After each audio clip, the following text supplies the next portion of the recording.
I mean, this is novel to me, really. I mean, in many ways. I normally tend to come to Ghana about 3 or 4 times in a year, both for business, but also much more to reacquaint myself with the lovely food in Ghana. Uh, and I live in a country where you don't have blackouts. I mean, unless you have severe weather and other things like that. Even that, they try to keep it to a minimum. And all hands on deck, etc.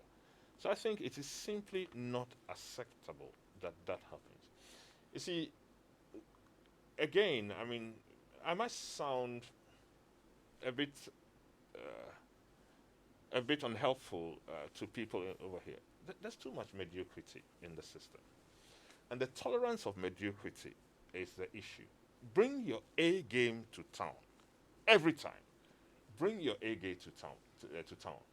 Don't bring your B game to town. We don't need that. Go for excellence in whatever you do.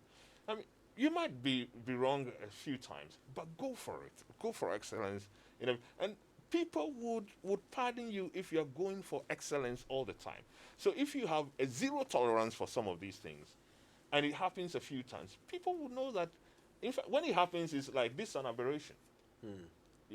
And that is this. One uncle of mine once was persuading me not to be someone who doesn't drink into someone who drinks. And the reason he gave me was this. If in case you go insult your mother-in-law, I mean, you always have a fallback situation and said, I was drunk at the time.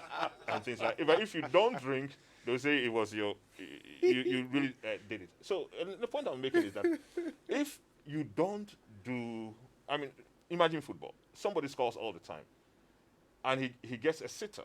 Open net, he doesn't score. They said, anyway, he scores all the time. This one, let's give him a pass. That is what should be the case. Not rather, he doesn't score. Oh, this guy, you can even put the ball on the goal line, he won't score. And that is the kind of narrative that is beginning to take hold in the Dumsor, not Dumsor area.